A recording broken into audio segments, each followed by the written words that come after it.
The Revolution, it's you and MJF against the Young Bucks. What has it been like working with MJF these past couple of months? Well, the funny thing is something that I think is worth pointing out is we started our storyline at the beginning of September.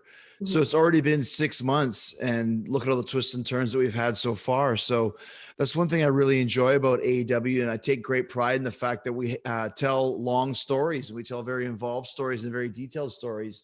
So, it's been a great adventure so far, lots of twists and turns, and we're basically only just beginning. So there's a long way to go in this whole thing, which is great, because once again, that's something that I think all of us as a company, but especially myself, take great pride in the fact that we've spent a lot of time putting together the intricacies and details of this. So he's great. He's a great performer, especially for a guy who's only 24 years old. Mm-hmm. He's just going to continue to get better. So it's been a lot of fun for us to exchange ideas, me coming from the standpoint of, 30 years of experience, and him coming from the standpoint of a 24-year-old kid, and putting those two ideas together and creating all of this great storytelling. So it's been a blast so far. What was your first impression of him when you met him? The first time I ever met him was in AEW, and I'd kind of heard about him a bit and just watching him. And early on, we did a Talk is Jericho podcast where we did it in character. Yeah. And that's when I knew, like, this guy's really good, because to do a 60-minute show basically all in character as kind of an asshole, so to speak, but still kind of being engaging enough to have this type of conversation was really a lot of fun. So that's when I kind of really figured out this guy's really good. And like most guys of his generation, he's also deceptively athletic. Mm-hmm. He knows how to do a lot of different moves that you wouldn't expect him to do, and he puts them in there at the right time. So I mean, it checks all the boxes. He's definitely a main eventer already, and he's just going to go further and further the more experience that he gets. And obviously he's a little bit abrasive, and he's very cocky. And that's okay. When you play that sort of a character and you have those sort of natural abilities, it's okay to be a little bit cocky as long as you're not arrogant, and he's not. As you said, like, he's so athletic, but he's so charismatic that people kind of seem to forget that. When you were starting out, did you feel like people thought of that, like, you as a personality more than with your wrestling ability? It was different then, because, I mean, when I was that age, I was working in Japan and Mexico and places like that, because it was so much more of a big man's game back then. Mm-hmm. And to really make it in the States, you had to be, 6'8", 300 pounds like Hulk Hogan. So a guy like me, 5'11", 200 pounds, I went to Japan and Germany and kind of those types of places, Mexico, like I said. And I knew that I'd never be the biggest guy on the show physically, but I could have the biggest character and be the biggest personality. So combining that with the fact that I was working in countries where size didn't matter as much, I was able to combine the two. But deep down inside, I always knew that personality and character and charisma was the most important thing about making it in wrestling. And I still believe that to this day. And that's one of the reasons why I've done so well for so long, is I know how to connect with people, whether you want them to love you or you want them to hate you. Either way, they have to want to pay to see you. And once you can figure that out, you'll have a lot of longevity in this business, because great matches are important, but it's not as important as that connection with the audience or that character that you portray that engages them and brings them into your storyline. Mm-hmm. So MJF does have that. He understands that. And yes, he can deliver a good match as well. But as much as, I hate to say it to, the 5-star match people, it's not as important as that character. You mentioned before about how long this MJF new storyline's been going on, and we've had the whole Inner Circle storyline as well. How has it been, like, creatively challenging then preparing for a match against the Young Bucks when most of your storyline has been focused on the Inner Circle stuff? Well, it has been, but I think over the last couple of weeks, we really ramped it up. It started kind of in the battle royal that we had with Matt and Nick involved, and then it went to, the match with Santana Ortiz where they won, and there was a beat down, and then there's Papa Buck kind of was down there throwing some hands and pushing me, and then us, of course, getting the ultimate beatdown and bloody beatdown of the Young Bucks' father. So I think in 2 weeks we took the Bucks Jericho MJF story and made it probably one of the top 2 storylines on the show, top 2 or 3, just by doing basic things. Wrestling isn't rocket science. It's all about good guys versus bad guys.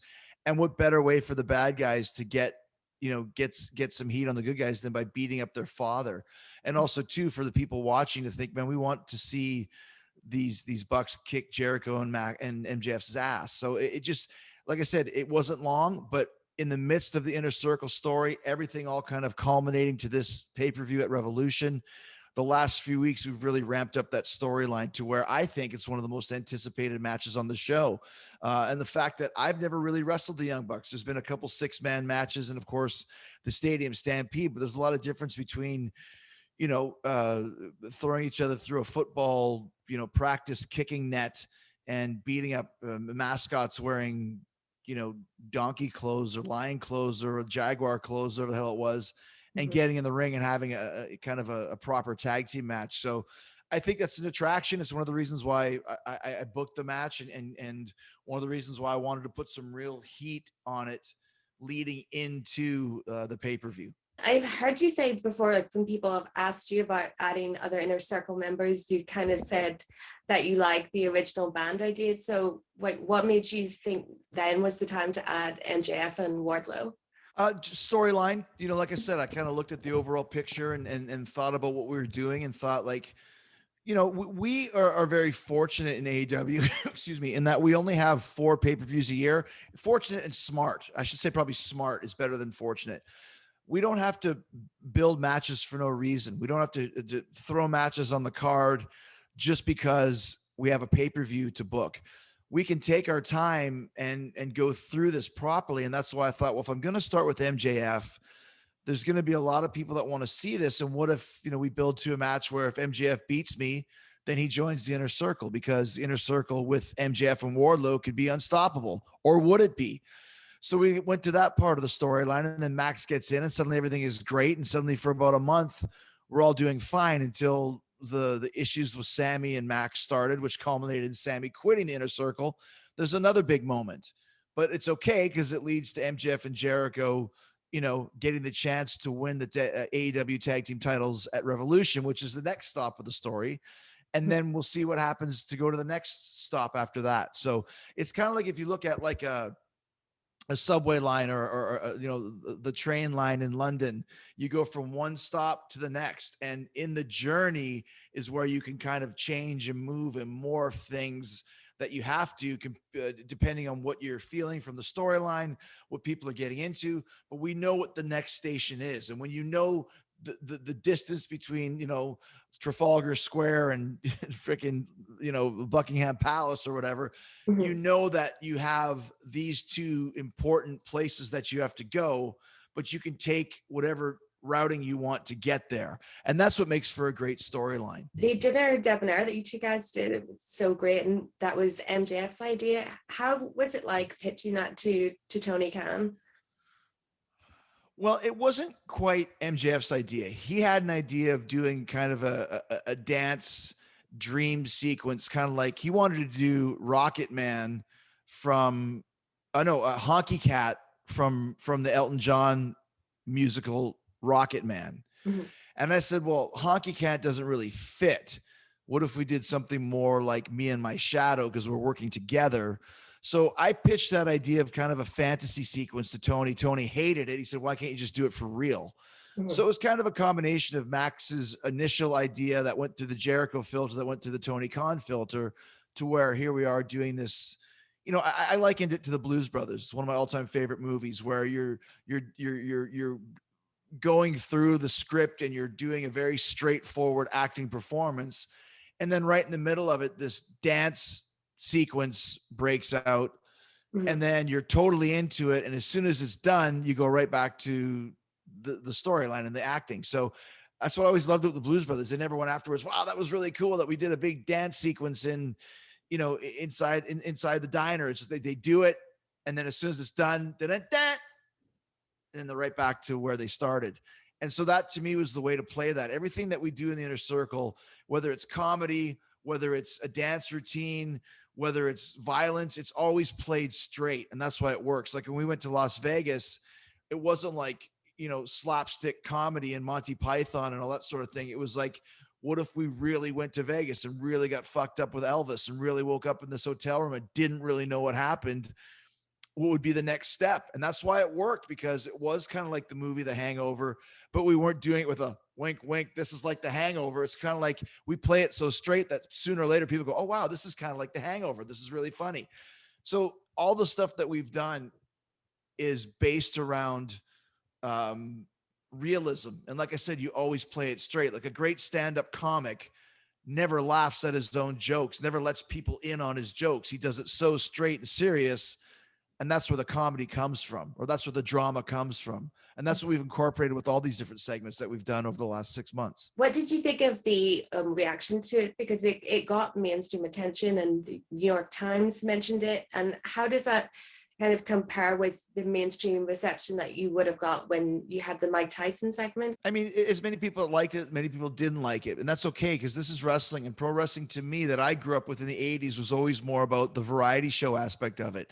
You go back watching the Slammy Awards or Saturday Night's Main Event or something like that. The first thing I ever remember seeing on Saturday Night's Main Event is Corporal Kirster zip lining across a pool and jumping in so he could splash Randy Savage and Miss Elizabeth. And it's like, that's ridiculous, but it was cool. And I liked that. I like, that Vince performed a song in Stand Back, or that the wrestlers sang, if you only knew what I'm going to do to you. And I like that aspect of it. So to me, Dinner Debonair, much like the Blues Brothers, it's like, why not give it a try? Because as long as it's good, it doesn't really matter. Like, and I knew this, you couldn't deny that the choreography, the singing was real, the dancing was real.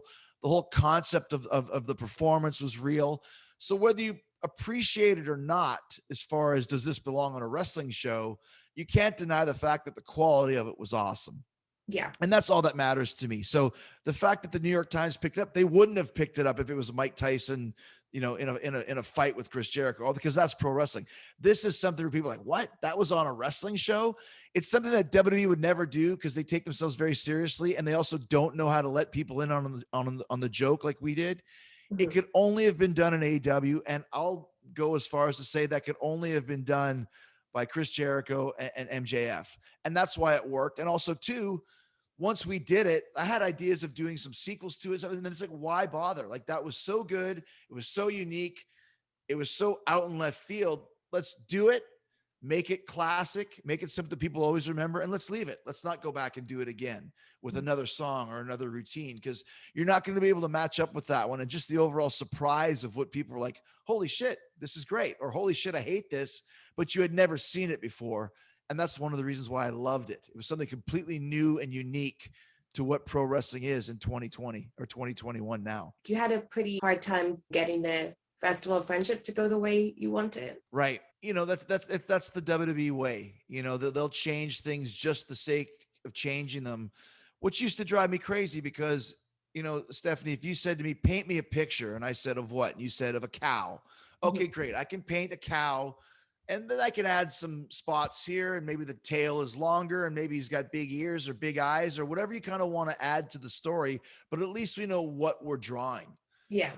In WWE, a lot of times it'd be like, draw me a picture of a cow, and then say, we want it to change into a horse. Actually, now we want an elephant. Now we don't want any animals. We just want an empty field. And it's like, how can I do the best of my ability to tell these stories if it's going to change all the time? And that was one of the things that happened with the Festival of Friendship, something that I had planned out and basically pitched and gotten approved months earlier. The night of the show, they wanted to change everything. And that was one of the times when I was like, absolutely not. We've built to this. This is what's going to work. You have to trust my vision at some point. After being here for almost 20 years, you have to let the professionals be professionals. And that's one thing I love about AEW is we do exactly that. AEW is working with Impact now. What do you see as the real benefits for AEW in that relationship? I just think it shows that it just shows that we're open to doing things with different companies. We're not locked down and not acknowledging other worlds. I mean, we've done stuff with New Japan now. There's the Impact element to it. I mean, we've had some MLW interactions and NWA interactions and things of those nature. So I think the benefit is that it gives us a little bit more artistic colors to paint with to tell our stories. Mhm. And why wouldn't we want to do that? Why wouldn't Impact want, AEW on their show, and vice versa? I mean, we don't have everybody from Impact, but to bring in Gallows and Anderson or bring in Don Callis, I mean, that helps our show and helps our storytelling as well. So there's a smart way of doing it, and I think we've found that way that makes it work for everybody. Did you have much involvement in putting that together? I think it all basically started with Don Callis coming in to work with Kenny, because they do have a real history. And I know I pushed for Don to come in, and obviously Don being one of the executives of Impact was one of the things that could help Kenny and Don's storyline. So there's been a lot of things in AEW that I've recruited and cultivated, but that storyline I was a very minor player in. Mm-hmm. And you mentioned the New Japan relationship, and that's something that fans seem to want from AEW from the beginning. But do you think now was a better time to do that, where you're more established as your own company? Well, I think there's a little bit of kind of hurt feelings when AEW first started, because if you look at it, three of the top guys that were in New Japan was Jericho, Omega, and Moxley, and Jericho and Omega had headlined, three of the last three Tokyo Domes. Kenny and I headlined Wrestle Kingdom 12 and 13, I believe, or whichever one it was. 2018 and 2019 both had Kenny and Jericho in the main events. And then in 2020, it had Jericho in the main event. So I think the fact that we weren't going to be there anymore, I think there was also, the typical mindset at the time was, AEW is never going to do anything. There's no way you can do a wrestling company from scratch. We proved everybody wrong. And now I think that those hurt feelings kind of dissipated and business feelings came in. There's no reason for us not to work with New Japan. There's so many built-in stories to be told. And the fact that Kenny and Moxley and Jericho are here, throw in the Young Bucks, throw in Cody. All of us had big runs in New Japan. And then also too, all the other guys like your Darby Allin and Jungle Boy and Ricky Starks. And now we have Sting and all these guys that people would love to see in Japan. It's a no-brainer for us to eventually go there and do something with them. And I think, a lot of that was slowed down by the initial bad feelings. Then it was really slowed down by the pandemic and the fact you really can't go over there right now. When all those things clear up, I think there's a big gold mine there to do something there, at the Tokyo Dome, and to do something here, Madison Square Garden, for example, or whatever venue you want, because there's enough interest and there's enough built-in storyline, animosity, and potential matches that you could have that are just waiting there to be done. And so last week we heard the big shows come to AEW, Paul Wight. How significant do you feel that is? Because everyone thought he was WWE for life. Well, that's part of the reason why it was such a big deal to bring him in, is that he was considered to be, a WWE's a tent pole, one of the foundations of the company. But they weren't really using him, and they went through phases with him where they would treat him with respect, and they wouldn't, then they would, then they wouldn't. But I know the value of Big Show. He's got one thing you can't teach, and I'm not talking about size. I'm talking about experience. I'm also talking about who he is as a character, understanding comedy and drama, when to be violent. I also know that he's a great mentor for some of our bigger guys that we have, Lance Archer and Luchasaurus and those types of guys. And most importantly, I know how dangerous a motivated Big Show can be. We were a great tag team because he was motivated, and he's not going to be wrestling every week, nor should he be. But when the time comes for him to do something as an attraction, with the motivation that he has and the pride that he has, he's going to be amazing. We're not bringing in a lot of, WWE cast-offs, so to speak. Yeah. When there's the big purge of talent back in April, I don't think we brought anybody in, maybe a few here and there, but we know what we want. And our roster is like a great sports team. Mm-hmm. Tony Khan is excellent at putting together a great sports team. We have Hall of Fame vets to mentor and to toe the line when we have to. We have guys in their prime that are setting scoring records. We've got the rookies that are just starting out that are all prospects. And then we've got our blue chip draft choices that we're grooming for the future as well.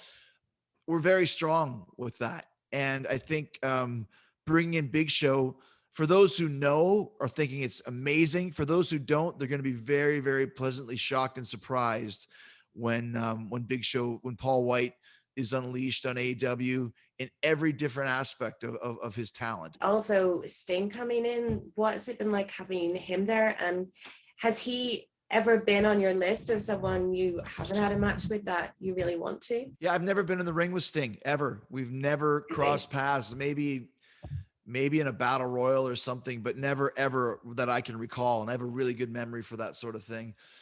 Yeah, I mean, what a surprise it was to bring him in. And also too, another shock. Oh, it's just Sting. He just talks. He's not going to work. And here he is getting planted on a powerbomb from Brian Cage and then doing a great Stinger splash and the Scorpion death drop. I mean, he's got a lot left in the tank. And once again, you've got a very motivated Sting. And these are guys that were kind of almost insulted in their WWE runs, definitely not treated with too much respect over the last few years. We treat our legends with respect. We don't make jokes out of them. And WWE is notorious for that, whether it's Sting, whether it's Paul Wight, Tully Blanchard, Arn Anderson, Jake Roberts, the Dustin Rhodes, throwing at Chris Jericho. We know how to treat our legendary performers with respect and make them all look great and make them all worthy of being in AEW. Because if they aren't worthy of being in AEW, why would they be there? And that goes with our entire roster.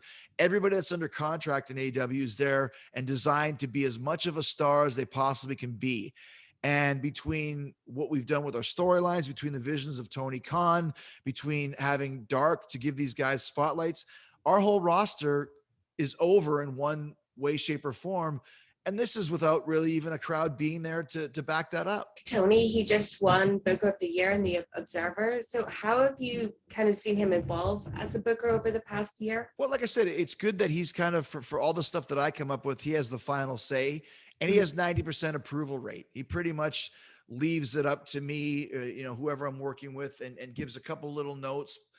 He more worries about most of the guys that don't have the, I guess the permission or the right, the carte blanche, shall we say, to write their own storylines. He's done a great job of it. He's also really great at putting guys together.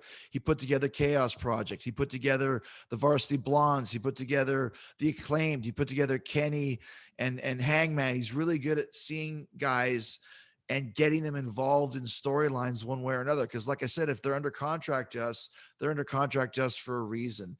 And Tony's really good at that. So all the stuff with Sting has been his. All the stuff with I think with Team Taz has been a lot to do with him and all that sort of stuff. I mean, the ladder matches and the casino battle royals. And I know he worked a lot with Matt Hardy with the Hangman Page thing. So he's done a really great job of interjecting his ideas when he has to and having overall ideas and an overall kind of view with all of the stuff that we come up with. So it's been really good. He deserves Booker of the Year. And I know he's very excited about it. Yeah, absolutely. Is there anything he's ever presented, like not even just to you, that you weren't really on board with and it was executed better than you thought? Not that I can really remember. I mean, obviously he has the final say. And so there might have been a few things that I might have thought, well, maybe we can do this better. But even the Stadium Stampede, we'll have a match in the stadium. Well, what the fuck are we supposed to do in a stadium? Because when you stand in an empty stadium, you see a giant empty stadium. But then he kind of gave us the canvas to go and print all these ideas up.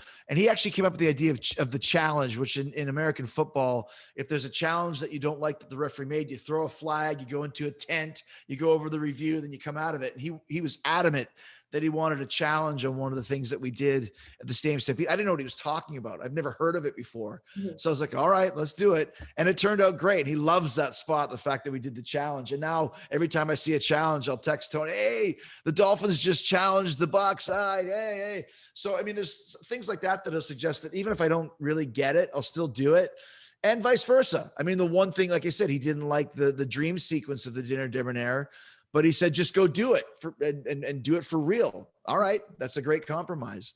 So you work together and we trust each other because once again, we trust each other, the professionals to be professionals. And Tony's done nothing but prove that he's a true pro when it comes to all of this, and did it very quickly because we've only been in existence for about a year and a half. You've been in wrestling for 30 years. He's been in it for a couple of years. What kind of maybe advice or whatever would you give to him to like keep that passion and excitement for wrestling alive and kind of make sure he doesn't end up like jaded? Well, there's no advice that I could give him because he's been dreaming about this since he was a teenager, much like I was. I was wrestling when I was 13, 14 years old as well with my friends and envisioning and writing my own ideas and storylines. So the passion is there from him. And like I said, it was just a very rare thing to put together this company because you need passion, which he has. You need finances, which he has. You need a television deal, which we got. And you need a really good core of talent to be the main event right off the bat, which we had between the Bucks and Cody and Jericho and Kenny and Hangman. And now we've brought in all these other people. Like we were the ones that kind of were the guinea pigs, so to speak, like come check out our company. And then suddenly once it worked, everyone wanted to come and be a part of it, or not everyone, but most, the people that wanted to be a part of it have, and they've all enjoyed it better than any other company they've been in years. So, all of that stems from our passion, and it's really great to work for somebody that's not jaded. And will he ever be jaded? I can't tell you that, but I would guess you that I don't think he will be because he loves wrestling. He knows everything about wrestling. He knows more about the dates of the certain things of my career than I do. And that's one of the reasons why he's a great guy to work for. And it's really extended my love of wrestling and my passion for it as well. You guys did do so great during 2020. What will you take away as the best memory of that hard year? I just think the stuff that I did with Orange Cassidy, 14 weeks with a guy who was so based around crowd reaction. And I wanted to wait, but we'd still be waiting. So I said, fuck it. Let's just go out there and let me build this guy into the main event talent that I think he can be. And obviously you build guys and then you take them back down again, but he holds 2 wins over Chris Jericho and he main evented a lot of TV shows and did great ratings. I think the Mimosa Mayhem was a blast to do in concept and in execution. So that was a lot of fun. Like I said, it was really hard to work with no people.